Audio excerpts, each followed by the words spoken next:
Assalamualaikum warahmatullahi wabarakatuh. Baik sahabat-sahabat, kembali lagi bersama saya Muhammad Rizky Nur Syamsi dari Relawan Yampu.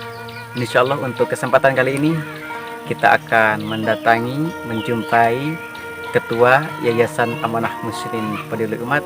Kita akan tanya-tanya di sana bagaimana ataupun profil singkatnya tentang adanya Yayasan Amanah Muslimin Peduli Umat. Jangan kemana-mana, tetap ikuti kami. Terima kasih. Dan sebelum para sahabat-sahabat semua menonton videonya, jangan lupa di subscribe dulu ya. Klik subscribe, like, komen, share. Semoga Allah Subhanahu wa Ta'ala membalas kebaikan Anda. Terima kasih. Bismillahirrahmanirrahim. Assalamualaikum warahmatullahi wabarakatuh. Alhamdulillahirabbil alamin wa bihi nasta'inu ala umuri dunya waddin. Wassalatu wassalamu ala asyrafil anbiya'i wal mursalin wa ala alihi wa ashabihi ajma'in, amma ba'du. Rabbi shrah li sadri wa yassir li amri wahlul 'uqdatam min lisani yafqahu qawli. Ya Fatahu ya Alim, ya Fatahu ya Alim, ya Razzaqu ya Karim. Baik sahabat-sahabat, alhamdulillah kembali lagi bersama kami dari Yampu. Insyaallah untuk kesempatan kali ini kami sedang berada di kediaman Ketua Yayasan Amanah Muslimin Peduli Umat. Dan pada kesempatan kali ini insyaallah kami akan sedikit bertanya mengenai profil singkat tentang adanya Yayasan Amanah Muslimin Peduli Umat yang diketuai oleh Bapak Ustadz Adit Mubarok, yang namanya siapa Pak? Nama aslinya Ahmad Aditya Iin Kristiansah. Ahmad Aditya Iin Kristiansah, itulah nama asli daripada Ketua Yayasan Amanah Muslimin Peduli Umat. Dan untuk selanjutnya saya ingin bertanya Pak Adit mengenai apa yang memotivasi Bapak sehingga Bapak bisa ataupun ingin membuat Yayasan Amanah Muslimin Peduli Umat, karena sebelumnya telah kita ketahui bahwa Pak Adit ini dulunya itu punya yayasan ya di Jakarta Pak. Kita alhamdulillah dulu kerjasama dengan rekan membangun suatu yayasan bernama Yayasan Rumah Ramah Yatim dan Duafa Yang berdomisili di Tanah Abang. Oh, di Tanah Abang. Nah, jadi Pak Adit itu ya hijrah dari Jakarta ke sini ke Gunung Tanjung, Tasikmalaya. Dan untuk lebih lengkapnya mari kita tanya ya Pak Adit mengenai apa yang memotivasi beliau sehingga beliau ingin hijrah ke sini, ke pedalaman. Kalau kita lihat di sini lumayan jauh dari keramaian. Dan mari kita tanya sahabat untuk lebih jelasnya. Silahkan Pak Adit. Karena satu, di pedalaman masih banyak yang perlu kita bantu, di mana lokasi pedalaman ini sangat jauh daripada hal-hal yang memotivasi kita di dalam pergerakan sosial. Banyak contohnya lebih mementingkan kepada diri sendiri, melupakan kepada hal-hal yang dianjurkan oleh Allah Subhanahu wa Ta'ala, seperti anjuran firman Allah di dalam surat Al-Maidah ayat 2, tolong menolong seputar kebaikan. Banyak hal yang membuat saya hijrah ke Tasikmalaya.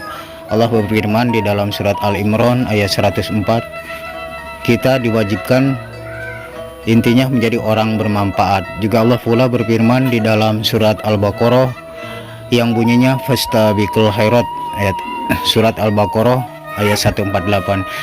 Disitulah saya memotivasi saya untuk bergerak dalam kegiatan sosial ini. Saya ingin menjadi bagian umat, dan saya ingin menjadi hidup saya ini bermanfaat. Karena apa? Kalau kita menolong orang, maka Allah janji Allah balas pertolongan kita ini oleh Allah Subhanahu wa Ta'ala. Firman Allah di dalam surat Ar-Rahman ayat 60. Nah, itulah yang memotivasi saya. Karena apa? Di dalam satu hadis bahwa kita ini seperti satu bangunan. Jadi kewajiban kita tolong menolong dengan sesama. Ya, terima kasih Pak Adit atas motivasinya. Barusan beliau telah memaparkan kepada kita, jadi yang menyebabkan beliau hijrah dari Jakarta ke Tasikmalaya itu karena memang di pedalaman itu kalau kita lihat masyarakat itu lebih mementingkan kepentingan pribadinya. Dan untuk selanjutnya Pak, ingin saya tanyakan yaitu udah berapa banyak orang-orang yang sudah dibantu Pak? Kalau berbicara sudah berapa banyak orang-orang sama kita sudah dibantu, alhamdulillah. Sebelum kita eksis atau sebelum kita punya yayasan yang bernama Yayasan Amanah Muhsinin Peduli Umat yang disingkat dengan kata YAMPU, kita terlebih dahulu sudah eksis. Kita berjuang melalui rekening pribadi, dan alhamdulillah orang tambah percaya dan tambah percaya karena kita selalu menanamkan kejujuran. Setiap amanah donatur kita utamakan amanah tersebut dan kita berikan kepada yang hak. Dan ketika transfer dana tersebut hari ini, ketika saya mampu menjalankan hari ini, saya jalankan hari ini.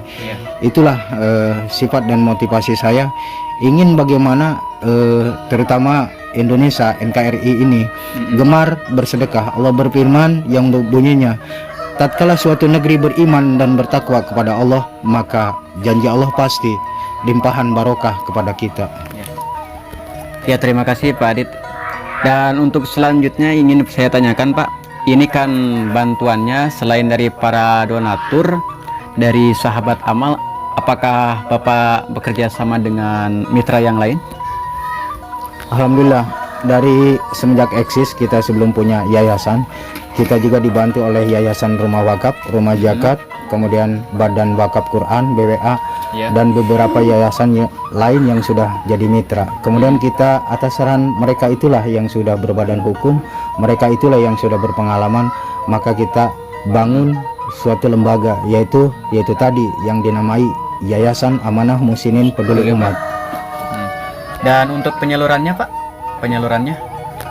Untuk penyalurannya kita utamakan kepada orang-orang yang berhak sesuai apa yang diamanahkan oleh donatur. Misalkan kita berikan untuk anak yatim, kita berikan untuk anak yatim, dan kita melibatkan elemen-elemen tertentu, muspika dan semua hal lintas sektor. Karena apa? Kemajuan dibangun dengan semangat.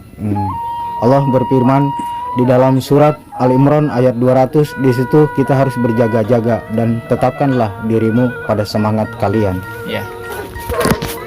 Dan ini Pak untuk selanjutnya, kan sekarang ya sudah mulai muncul anggota. Dulu sebelum Bapak hijrah ke sini udah berapa banyak anggota Pak? Alhamdulillah, mudah-mudahan anggota yang dulu belum punya anggota ya, masih kita sendiri. Sekarang saya berharap kepada anggota saya terutama, kedepankanlah naluri kesosialan. Karena apa? Jadilah kalian menjadi bagian bagi diri orang-orang yang butuh kita. Sebab apa? Kalimat tolong menolong itu sangat perlu. Insya Allah kalau kita benar-benar berjuang demi kemakmuran agama Allah, dan Allah juga berfirman, dan Allah juga mempunyai tawaran kepada kita, ud'uni astajib lakum, minta kepadaku maka Allah buktikan. Seperti firman Allah di dalam surat Muhammad, Allah akan angkat derajat kita. Dan di dalam surat Ad-Duha juga Allah berfirman, dan kelak Tuhanmu akan memberikan dirimu karunia sehingga dirimu menjadi puas. Semangat untuk anggota saya, kedepankan istiqomah di dalam kebaikan. Dan untuk pertanyaan selanjutnya Pak, ingin saya bertanya, gimana cara Pak Adit menggait ataupun menarik para donatur agar bisa bekerja sama membangun untuk mewakafkan atau menginfakkan hartanya kepada orang-orang yang membutuhkan? Pertama, kita awali dengan niat lillah ya, menuju keridhaan kepada Allah Subhanahu wa Ta'ala, dan selanjutnya kita buktikan bahwa kita itu beramanah. Dan berikutnya kita tunjukkan, seandainya donatur butuh misalkan harus diupload atau misalkan namanya harus kita upload gitu. Iya. Tapi kalau seandainya donatur bahwa sedekah saya cukup Ustadz Adit yang tahu dan Allah, kita ikuti seperti Iya. itu. Jadi bagaimana cara meraih donatur? Kita terus bersemangat, ya, karena semangat kita itu akan dinilai oleh Allah Subhanahu Wa Taala, dan Allah akan datangkan bala bantuan itu dari segi apapun. Allah janji. Iya. Dan Allah memang benar-benar luar biasa terhadap orang-orang yang benar-benar berjuang di jalan Allah. Walaupun pahit, ya kita rasakan pahitnya. Iya, iya. Ya itu memang, ya kata Rasul benar, hijrah orang berjuang seperti itu. Cucuran air mata dan berbagai hal, fitnah dan berbagai hal, itu memang sunnah orang berjuang. Iya, iya. Dan untuk sekarang Pak, sudah ada donatur yang tetap yang tiap bulan mengirimkan itu hartanya, menginfakkan hartanya lewat yayasan? Alhamdulillah, sekarang kita sudah berbagai hal titik eksis, maka saya ingin membangun suatu manajemen, di mana manajemen ini perapihan agar supaya apa yang menjadi amanat donatur kita tata, kita salurkan dan kita berikan kepada yang berhak. Di mana manajemen tersebut harus benar berangkat dengan ikhlas, menuju pada keridhaan Allah. Kita kedepankan dulu untuk umat dulu dah, karena kita sifatnya relawan. Iya, iya. Jadi kalau kita condong kepada dunia, maka dunia itu akan menenggelamkan kita. Iya, iya. Jadi condongkanlah dirimu kepada keikhlasan dan menuju ridho Allah Subhanahu Wa Taala. Iya. Dan untuk selanjutnya Pak, mohon maaf, ini saya ingin sedikit bertanya masalah keluarga. Sudah punya keluarga, sudah nikah, tahun berapa nikah teh? Alhamdulillah, dari istri yang pertama kita punya anak 2 dan 1 sudah lulus dari SMK. Kemudian dia nikah. 1 anak pertama kita perempuan dan anak kedua kita laki-laki belum nikah. Iya. Dia ada di lokasi Cikarang, Bekasi. Iya. Nah, terakhir saya juga punya jodoh dengan orang Tasikmalaya, tepatnya di Desa Bojongsari, Kecamatan Gunung Tanjung, Kabupaten Tasikmalaya. Kita dapatkan istri dari Tasik ini ya karena kita rajin atau bahasa dahulunya di Facebook ya, kita ketemu. Semula juga kita nggak yakin bahwa orang yang namanya yang sekarang sudah jadi istri saya itu mau terhadap diri saya. Tapi memang itu qodratullah. Jadi hanya selisih 2 tahun dengan umur anak saya yang pertama. Nah, anak saya yang sekarang dengan istri orang Bojongsari Tasikmalaya ini 5.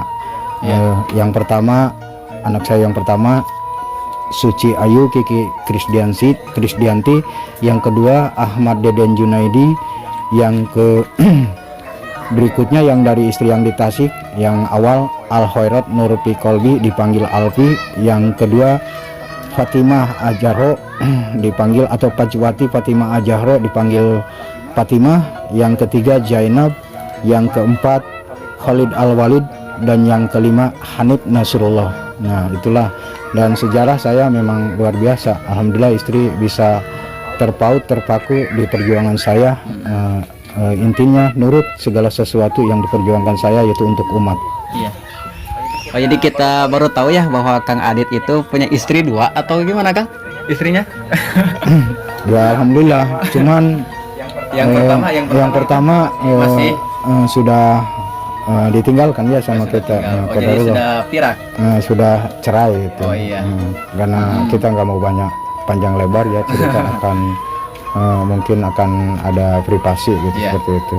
Nah, intinya mereka tidak setuju saya berbuat kegiatan sosial ini. Tapi di hati saya kegiatan sosial ini adalah luar biasa. Saya merasakan. Ya, jadi istri yang pertama itu tidak setuju akan perjuangan Bapak, yang akhirnya Bapak itu pisah ataupun cerai. Dan alhamdulillah sekarang Kang Adit mempunyai istri yang lebih muda, ya, lebih cantik, dan sekarang anaknya juga masih kecil-kecil kalau kita lihat ya. Mudah-mudahan ya Kang Adit istiqomah bersama keluarganya, tetap berjuang untuk membela umat ataupun rakyat-rakyat yang membutuhkan. Terima kasih. Dan yang terakhir, saya ingin mengucapkan banyak-banyak terima kasih wabil khusus kepada para donatur, sahabat amal yang sudah bergabung dengan yayasan kami. Semoga amal kebaikan daripada sahabat amal, daripada donatur yang telah menyalurkan sebagian hartanya untuk Yayasan Amanah Muslimin Peduli Umat, yang disalurkan untuk para anak yatim, orang-orang yang tidak mampu, pondok pesantren, dan masih banyak juga yang lainnya. Saya ucapkan banyak-banyak terima kasih. Semoga kebaikan Anda semua dibalas oleh Allah Subhanahu wa Ta'ala. Mungkin itu saja yang bisa kami sampaikan saat ini. Mudah-mudahan video ini bermanfaat dan bisa memotivasi bagi kalian semua. Terima kasih. Mohon maaf atas segala kehilapan dan kekurangannya. Billahi taufiq wal hidayah. Wassalamualaikum warahmatullahi wabarakatuh.